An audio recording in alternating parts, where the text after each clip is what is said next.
today's videos. So, this Harry Potter series will not only include reading, it will include other surprises that has to do with Harry Potter. And so, today is my very first Harry Potter video, and I'm really excited and I hope that you are too.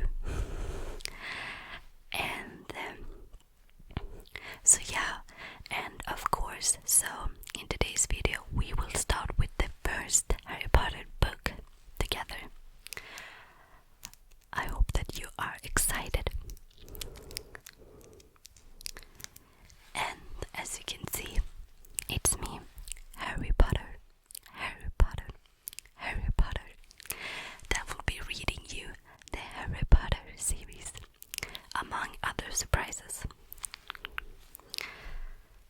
And here is my wand.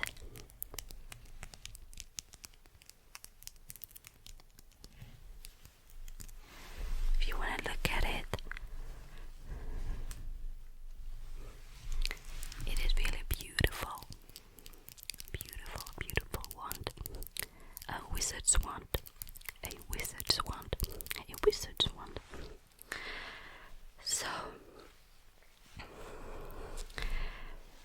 So before we get started, I made myself a cup of tea because I thought that we will go great with these reading videos. And as you might see, my cup looks like Hedwig. Isn't that a little cute? I got my own little Hedwig cup for my tea. So I figured that we would just get right into it, okay? So I hope that all of you witches, wizards and muggles are ready for a big Harry Potter adventure that starts today.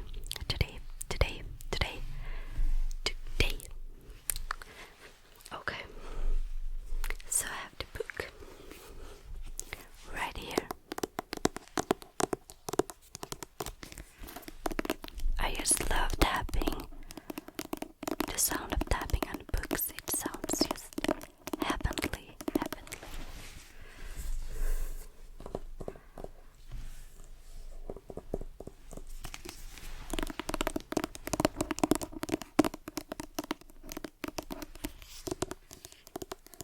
So, the name of the first Harry Potter book is Harry Potter and the Sorcerer's Stone.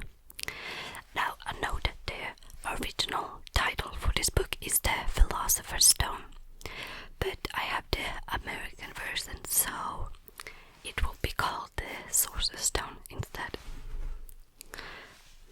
Okay, I guess that we just get right to it. So, just sit there and relax. And also, I will only cover one chapter in each video, in the reading videos. I will only cover one chapter, so in this video we will be going through chapter 1.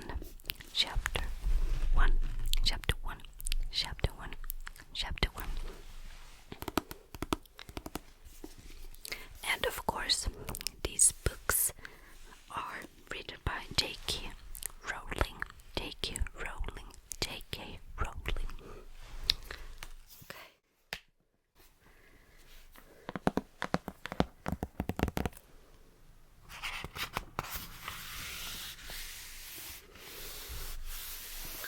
And here, it also says Harry Potter and the Sorcerer's Stone.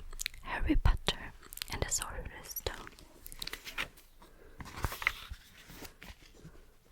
And here's a little drawing of Hogwarts, I think. Yeah.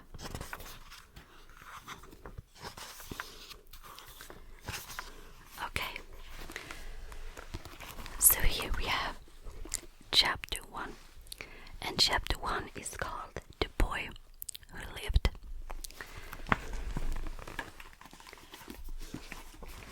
So I figured let's get started, but first I'm gonna try my tea.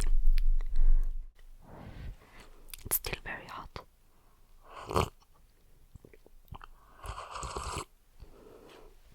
It's very good.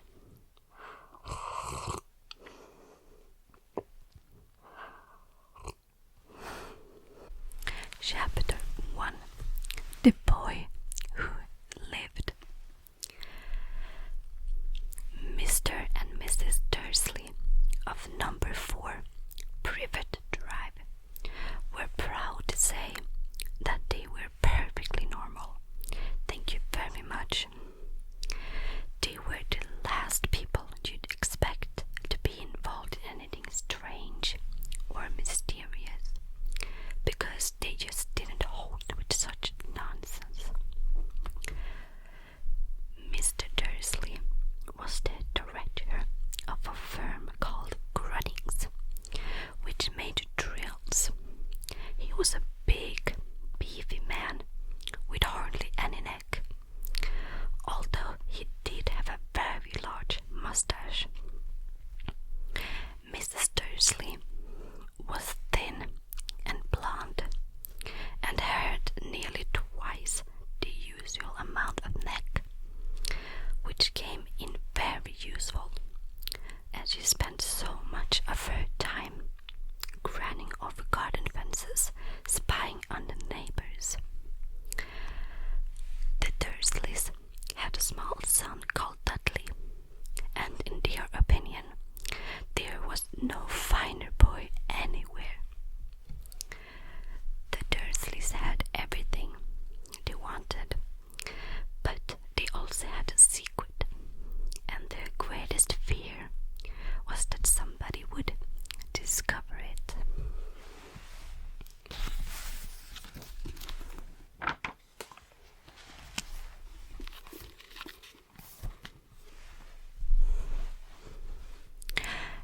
They didn't think they could bear it if anyone found out about the Potters.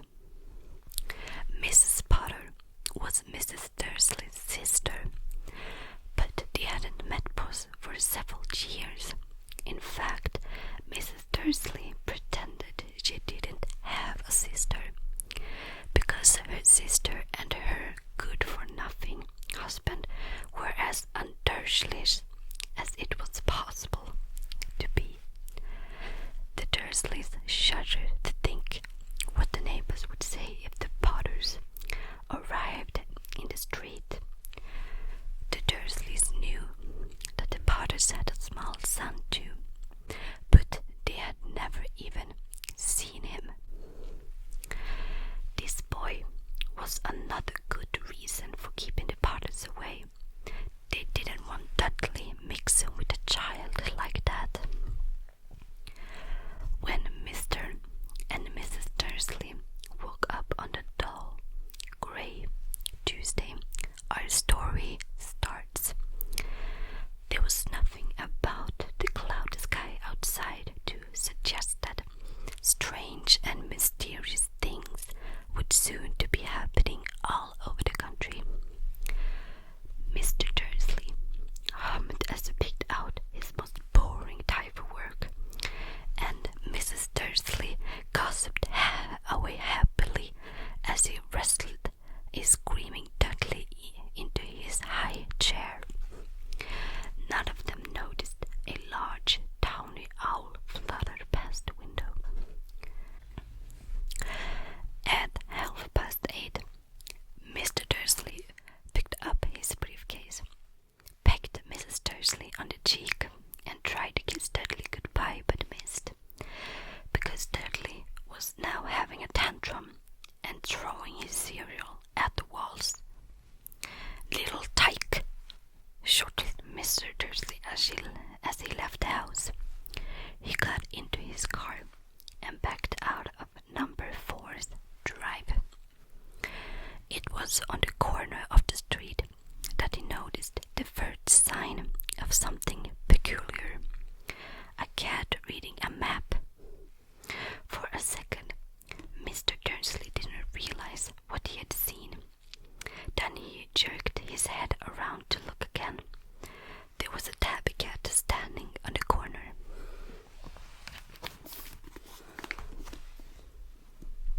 Of a private drive, but there wasn't a map in sight. What could he have been thinking of? It must have been a trick of the light. Mr. Dursley blinked and stared at the cat. It stared back. As Mr. Dursley drove around the corner and up the road, he watched the cat in his mirror. It was now reading the sign that said private drive. No, looking at the sign. Cats couldn't read maps or signs. Mr. Dursley gave himself a little shake and put the cat out of his mind. As he drove towards town, he thought of nothing except a large order of drills he was hoping to get that day. But on the edge of town, drills were driven out of his mind by something else. As he sat in the usual morning traffic jam, he couldn't help noticing that there seemed to be a lot of strangely dressed people about, people in cloaks. Mr. Dursley couldn't bear people who dressed in funny clothes, the get-ups you saw on young people. He supposed it was some stupid new fashion. He drummed his fingers on the steering wheel, and his eyes fell on a huddle of these weirdos standing quite close by. They were whispering excitedly together. Mr. Dursley was enraged to see that a couple of them weren't young at all. Why, that man had to be older than he was, and wearing an emerald green cloak. The nerve of him! But then it struck Mr. Dursley that this was probably some silly stunt. These people were obviously collecting for something. Yes, that would be it. The traffic moved on, and a few minutes later, Mr. Dursley arrived in the Granny's parking lot, his mind back on drills. Mr. Dursley always sat with his back to the window in his office on the 9th floor. If he hadn't, he might have found it harder to concentrate on drills that morning. He didn't see the owls swooping.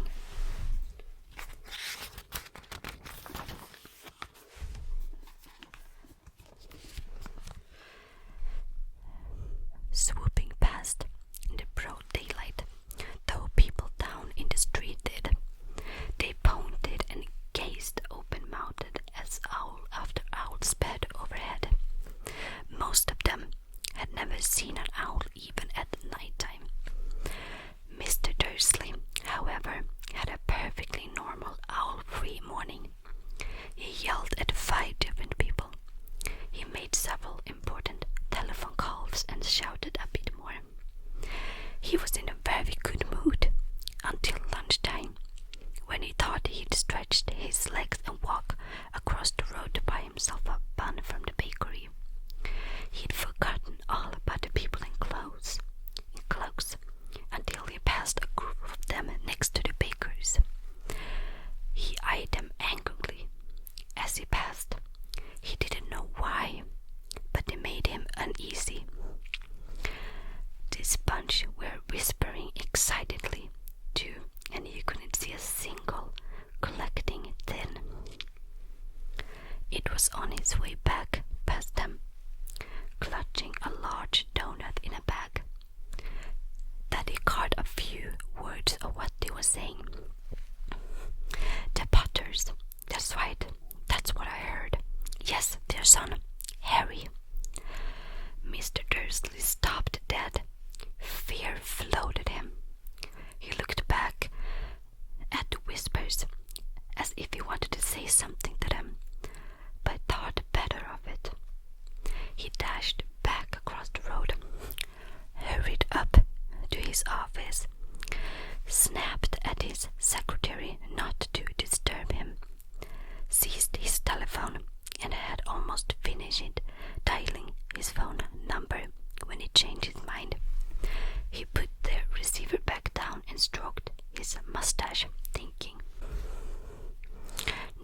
he was being stupid. Potter wasn't just an unusual name. He was sure there were lots of people called Potter who had a son called Harry. Come to think of it, he wasn't even sure his nephew was called Harry. He'd never even seen the boy. It might have been Harvey or Harold. There was no point in worrying Mrs. Dursley. She always got so upset at any mention of her sister. He didn't blame her if he'd had a sister like that. But all the same, those people in cloaks. He found it a lot harder to concentrate on drills that afternoon, and when he left the building at 5 o'clock, he was still so worried that he walked straight into someone just outside the door. "Sorry," he grunted as the tiny old man stumbled and almost fell. It was a few seconds before Mr. Dursley realized that the man was wearing a violet cloak. He didn't seem at all upset at being almost knocked to the ground. On the contrary, his face split into a wide smile, and he said in a squeaky voice that made the passers-by stare, "Don't be sorry, my dear sir, for nothing could upset me today. Rejoice, for you know who has gone at last. Even the Muggles, like yourself, should be celebrating this happy, happy day." And the old man hugged Mr. Dursley around the middle and walked off. Mr. Dursley stood rooted to the spot. He had been hugged by a complete stranger. He also thought he had been called a Muggle, whatever that was. He was rattled. He hurried to his car and set off for home, hoping he was imagining things which he had never hoped before, because it didn't improve of imagination. As he pulled into the driveway of number 4, the first thing he saw, and it didn't improve his mood, was the tabby cat he'd spotted that morning.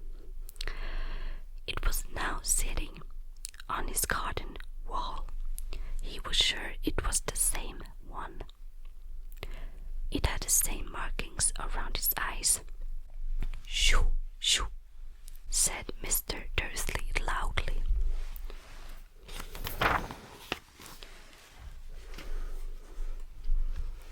I'm just gonna have a little more of my tea before we continue with chapter 1. Yum.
sightings of these birds flying in every direction since sunrise.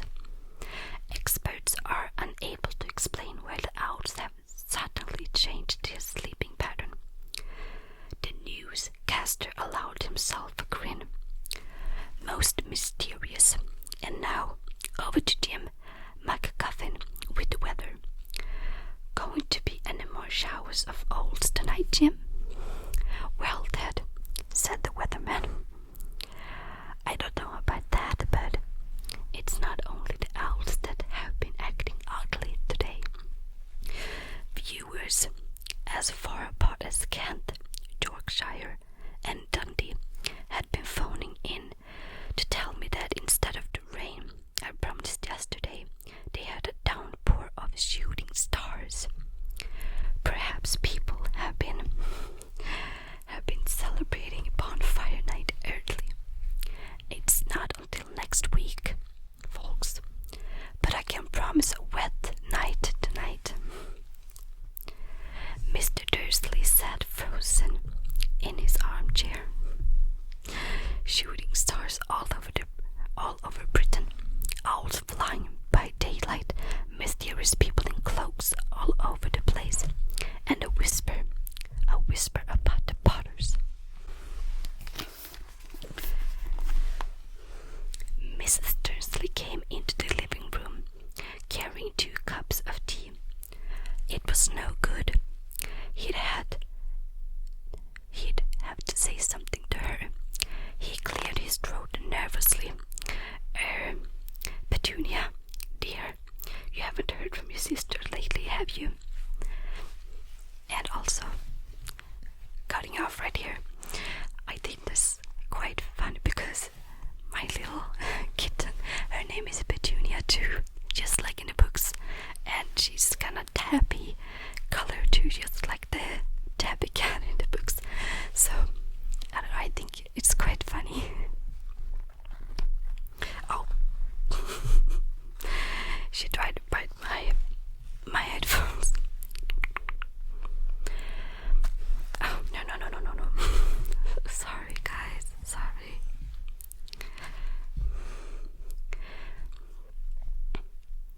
As he had expected, Mrs. Dursley looked shocked and angry. After all, they normally pretended she didn't have a sister. No, she repeated sharply. Why? Funny stuff on the news, Mr. Dursley mumbled. Owls. Shooting stars. And there were a lot of funny-looking people in town today. So, snapped Mrs. Dursley. Well, I just thought maybe it was something to do with, her crowd. Mrs. Dursley sipped her tea through pursed lips. I'm gonna sip my tea.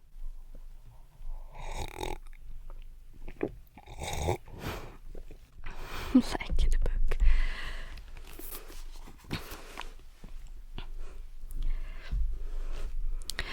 Mr. Dursley wondered whether he dared to tell her he'd heard the name Potter. He decided he didn't dare. Instead, he said, as casually as he could, "Dear son, he'd be about Dudley's age now, wouldn't he?"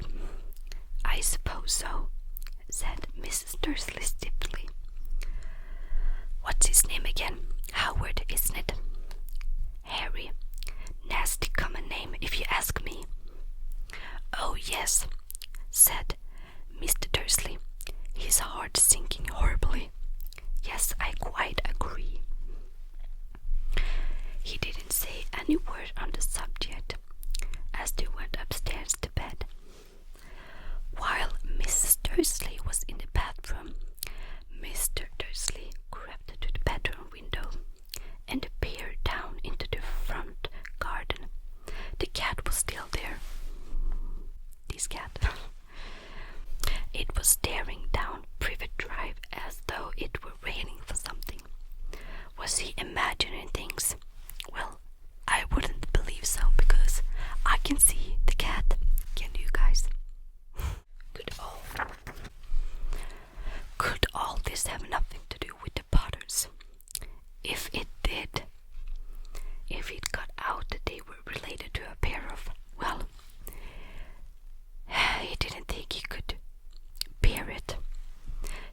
Dursleys got into bed. Mrs. Dursley fell asleep quickly, but Mr. Dursley lay awake, turning it all over in his mind. His last comforting thought before he fell asleep was that even if the Potters were involved, there was no reason for them to come near him and Mrs. Dursley.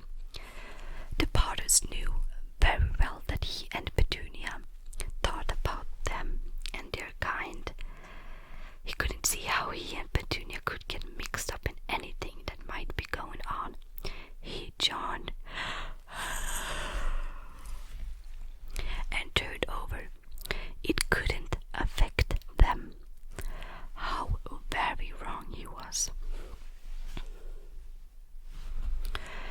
Mr. Dursley might have been drifting into an uneasy sleep, but the cat on the wall outside was showing no signs of sleepiness.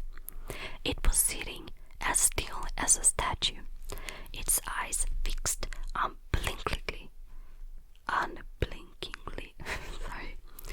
the far corner of Privet Drive. It didn't so much as quiver when a car door slammed on the next street, nor when two owls swooped overhead. In fact, it was nearly midnight before the cat moved at all. A man appeared on the corner the cat had been watching. Appeared so suddenly and silent you'd have thought he'd just popped out of the ground. The cat's tail twitched and its eyes narrowed. Nothing like this man had ever been seen on Privet Drive. He was tall, thin, and very old, judging by the silver of his hair and beard, which were both long enough to tuck into his belt.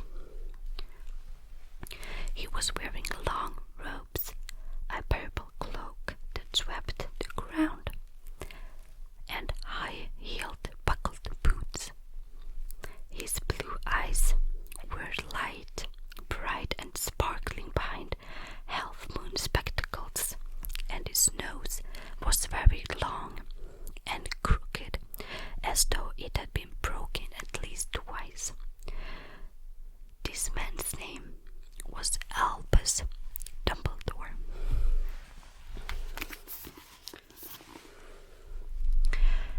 Albus Dumbledore didn't seem to realize that he had just arrived in a street where everything from his name to his boots was unwelcome.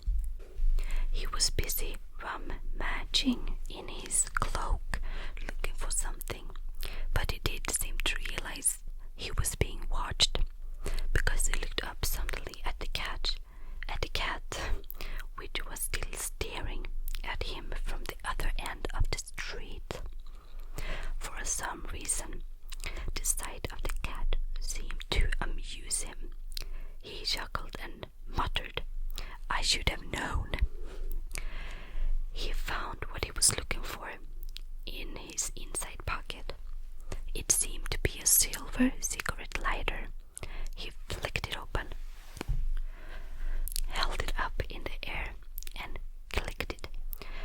The nearest street lamp went out with a little pop, pop. He clicked it again. The next lamp flickered into darkness.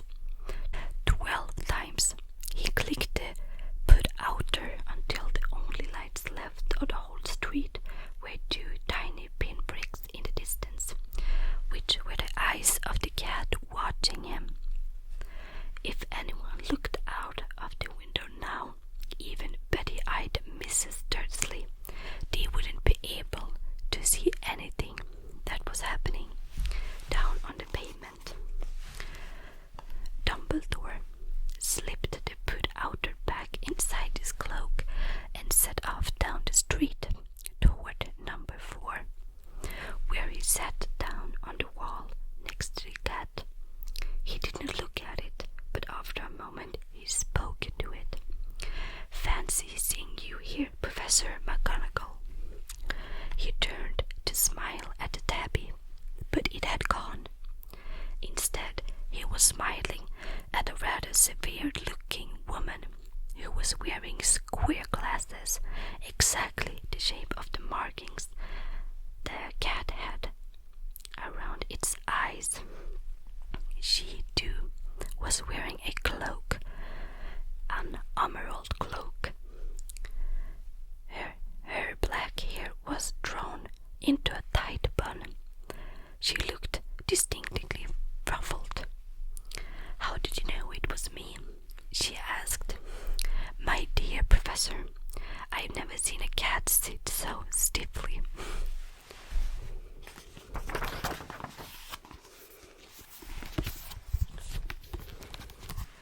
"You'd be stiff if you'd been sitting on a brick wall all day," said Professor McGonagall. "All day, when you could have been celebrating." "I must have passed a dozen feasts and parties on my way here." Professor McGonagall sniffed angrily. "Oh yes, everyone's celebrating all right," she said impatiently. "You'd think they'd be a bit more careful. But no, even the Muggles have noticed something going on. It was on the news." She jerked her head back at the Dursleys' dark living room window. "I heard it. Flocks of owls. Shooting stars. Well, they're not completely stupid. They were bound to notice something. Shooting stars down in Kent. I'll bet that was the Dallas Diggle. He never had much sense." "You can't blame them," said Dumbledore gently. "We'd had precious little to celebrate for 11 years. "I know that," said Professor McGonagall irritably. "But that's no reason to lose our heads. People are being downright careless out on the streets in broad daylight, not even dressed in Muggle clothes, swapping rumors." She threw a sharp sideways glance at Dumbledore here, as though hoping he was going to tell her something, but he didn't. So she went on. "A fine thing it would be if, on the very day you know who seems to have disappeared at last, the Muggles found out about us all. I suppose he really has gone, Dumbledore." "It certainly seems so," said Dumbledore. "We have much to be thankful for. Would you care for a lemon drop?" "A what?" "A lemon drop. They're kind of Muggle sweet I'm rather fond of." "No, thank you," said Professor McGonagall coldly, as though she didn't think this was the moment for lemon drops. "As I say, even if you know who has gone, my dear Professor, surely a sensible person like yourself can call him by his name. All this you know who nonsense. For 11 years I have been trying to persuade people to call him by his proper name, Voldemort." Professor McGonagall flinched, but Dumbledore, who was unsticking 2 lemon drops, seemed not to notice. "It all gets so confusing if we keep saying you know who. I have never seen any reason to be frightened of saying Voldemort's name." "I know you haven't," said Professor McGonagall, sounding half exasperated, half admiring. "But you're different. Everyone knows you're the only one you know who. Oh, all right, Voldemort was frightened of." "You flatter me," said Dumbledore calmly. "Voldemort had powers I will never have. Only because you're too, well, noble to use them. It's lucky it's dark. I haven't blushed so much since Madame Pomfrey told me she liked my new earmuffs." Professor McGonagall shot a sharp look at Dumbledore and said, "The owls are nothing next to the rumors that are flying around. You know what everyone's saying about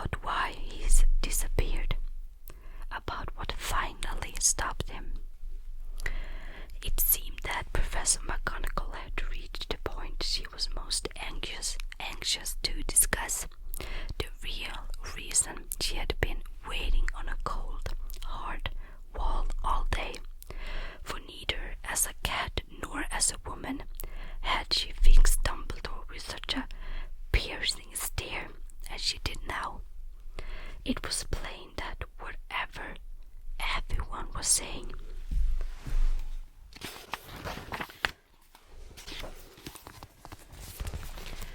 she was not going to believe it until Dumbledore told her it was true.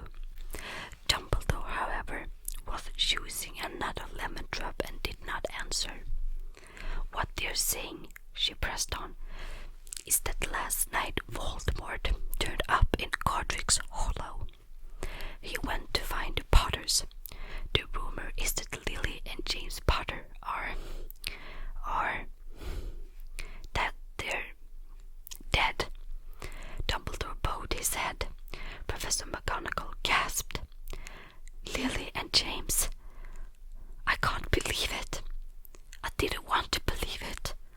Oh, Albus. Dumbledore reached out and patted her on the shoulder. I know, he said heavily. Professor McGonagall's voice trembled as she went on. That's not all. They're saying he tried to kill the Potter's son, Harry. But he couldn't. He couldn't kill that little boy. No one knows why or how, but they're saying that when he couldn't kill Harry Potter, Voldemort's power somehow broke, and that's why he's gone. Dumbledore nodded gloomily. It's true, faltered Professor McGonagall. After all he's done, all the people he's killed, and he couldn't kill a little boy. It's just astounding. Of all the things to stopping, but how in the name of heaven did Harry survive? We can only guess, said Dumbledore. We may never know. Professor McGonagall pulled out on a lace handkerchief and dabbed her eyes beneath her spectacles. Dumbledore gave a great sniff as he took a golden watch from his pocket and examined it. It was a very odd watch. It had 12 hands but no numbers. Instead, little planets were moving around the edge. It must have made sense to Dumbledore, though, because he put it back in his pocket and said, Hagrid's slate. I suppose it was he who told you I'd be here, by the way. Yes, said Professor McGonagall, and I don't suppose you're going to tell me why you're here, of all places. I've come to bring Harry to his aunt and uncle. They're the only family he has left now. You don't mean... You can't mean the people who live here, cried Professor McGonagall, jumping to her feet and pointing at number 4. Dumbledore, you can't. I've been watching them all day. You couldn't find 2 people who are less like us. And they've got his son. I saw him kicking his mother all the way up the street, screaming for sweets. Harry Potter, come and live here. It's the best place for him, said Dumbledore firmly. His aunt and uncle will be able to explain everything to him when he's older. I've written them a letter. A letter, repeated Professor McGonagall faintly, sitting back down on the wall. Really, Dumbledore, you think you can explain everything in this letter? These people will never understand him. He'll be famous, a legend. It wouldn't be surprised if the day was known as Harry Potter Day in the future. There will be books written about Harry. Every child in our world will know his name. Exactly, said Dumbledore, looking very seriously over the top of his half-moon glasses.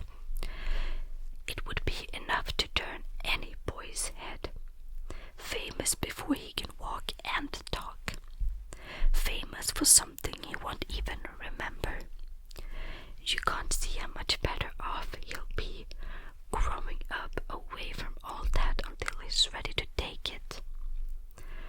Professor McGonagall opened her mouth. Change her mind. Swallowed and then said, Yes, you're right, of course. But how is the boy getting here, Dumbledore? She eyed his cloak suddenly as though she thought he might be hiding Harry underneath it. Hagrid spinging him. You think it wise to trust Hagrid with something as important as this? I would trust Hagrid with my life, said Dumbledore. I'm not saying his heart isn't in the right place, said Professor McGonagall grudgingly. But you can't pretend he's not careless. He does tend to. What was that? A loud rumbling sound had broken the silence around them. It grew steadily louder as they looked up and down the street for some sign of a headlight. It swelled to a roar as they both looked up at the sky, and a huge motorcycle fell off the air and landed on the road in front of them.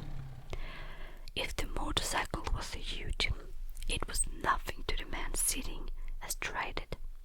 He was almost twice as tall as the normal man, and at least 5 times as wide. He looked simply too big to be allowed, and so wild. Long tangles of bushy hair and beard hid most of his face. He had hands the size of trash can lids, and his feet in their leather boots were like baby dolphins. In his vast, muscular arms he was holding a bundle of blankets. Hagrid, said Dumbledore, sounding relieved. At last. And where did you get that motorcycle? Borrowed it, Professor Dumbledore, sir, said the giant, climbing carefully off the motorcycle as he spoke. Young Sirius Black lent it to me. I've got him, sir.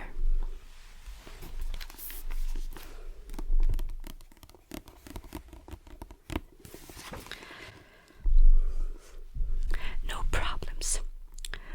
We're there. No, sir. House was almost destroyed, but I got him out all right before the Muggles started swarming around. He fell asleep as he was flying over Bristol. Dumbledore and Professor McGonagall bent forward over the bubble of blankets. Inside, just visible, was a baby boy fast asleep. Under a tuft of jet black hair over his forehead, they could see a curiously shaped cut, like a bolt of lightning. Is that where? Whispered Professor McGonagall. Yes, said Dumbledore. He'll have that scar forever. Couldn't you do something about it, Dumbledore? Even if I could, I wouldn't. Scars can come in handy. I have one myself above my left knee that is a perfect map of the London Underground. Well, give him here, Hagrid. We'd better get this over with. Dumbledore took Harry in his arms and turned toward the Dursleys' house. Could I say goodbye to him, sir? Asked Hagrid. He bent his great shaggy head over Harry and gave him what must have been a very scratchy whiskery kiss. Then suddenly Hagrid let out a howl like a wounded dog. Shh! Shh! Hissed Professor McGonagall. You'll wake the Muggles. Sorry, sobbed Hagrid, taking out a large spotted handkerchief and burying his face in it. But I can't stand it. Lily and James dead. And poor little Harry, off to live with the Muggles. Yes, it's all very sad. But get a grip on yourself, Hagrid, or we will be found, Professor McGonagall whispered.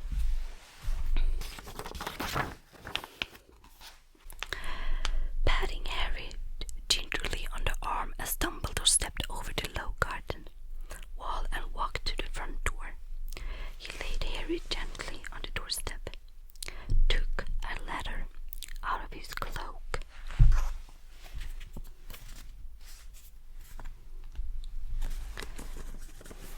tucked it inside Harry's blankets.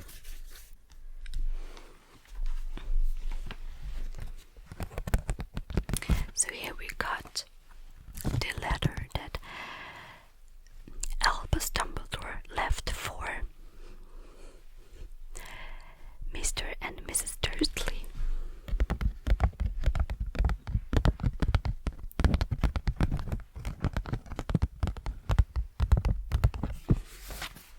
So let's read what it says on the letter. It says, Mr. and Mrs. Vernon Dursley, 4th Privet Drive, Little Wing, Surrey. That is what it looks like. And it also has a stamp on the back, a Hogwarts stamp. That's how you know that this letter is from Hogwarts. So that's what it looks like.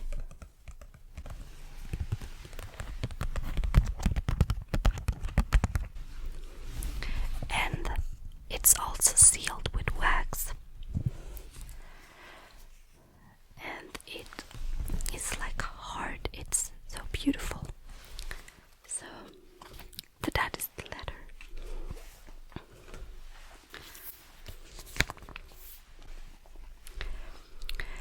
He tucked it inside Harry's blankets, and then he came back to the other two. For a full minute, the three of them stood and looked at the little bundle. Hagrid's shoulders shook.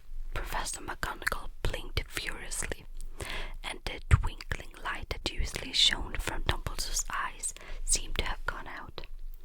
Well, said Dumbledore finally, that's that. We have no business staying here. We may as well go and join the celebrations. Yeah, said Hagrid in a very muffled voice. I'd best get this bike away. Good night, Professor McGonagall. Professor Dumbledore, sir. Wiping his streaming eyes on his jacket sleeve, Hagrid swung himself onto the motorcycle and kicked the engine into life. With a roar, it rose into the air and off into the night. I shall see you soon, I expect, Professor McGonagall, said Dumbledore, nodding to her. Professor McGonagall blew her nose in reply. Dumbledore turned and walked back down the street. On the corner he stopped and took out the silver put-outer. He clicked it once, and 12 balls of light sped back to the street lamps, so that Privet Drive glowed subtly orange, and he could make out a tabby cat slinking around the corner at the other end of the street. He could just see the bundle of blankets on the step of number 4. Good luck, Harry, he murmured. He turned on his heel, and with a swish of his cloak, he was gone. A breeze ruffled the neat hedges of Privet Drive, which lay silent and tidy under the inky sky. The very last place you could expect astonishing things to happen. Harry Potter rolled over inside his blankets without waking up. One small hand closed on the letter beside him, and he slept on this letter, not knowing he was special, not knowing he was famous, not knowing he would be woken in a few hours. Timed by Mrs. Dursley's scream as she opened the front door to put out the milk bottles, nor that he would spend the next few weeks being prodded and pinched by his cousin Dudley. He couldn't know that at this very moment, people meeting in secret all over the country were holding up their glasses and saying in hushed voices, "To Harry Potter, the boy who lived." And that was the end chapter 1 in Harry Potter and the Sorcerer's Stone. And I got this also a Hogwarts bookmark. It looks like this. It's the Hogwarts symbol on the top. Here you can see a little more closer.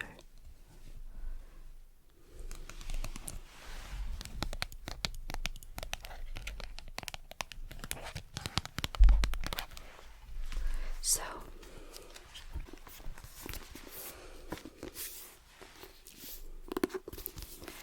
that was the first chapter in the first book. I'm just gonna take a little bit more from my tea.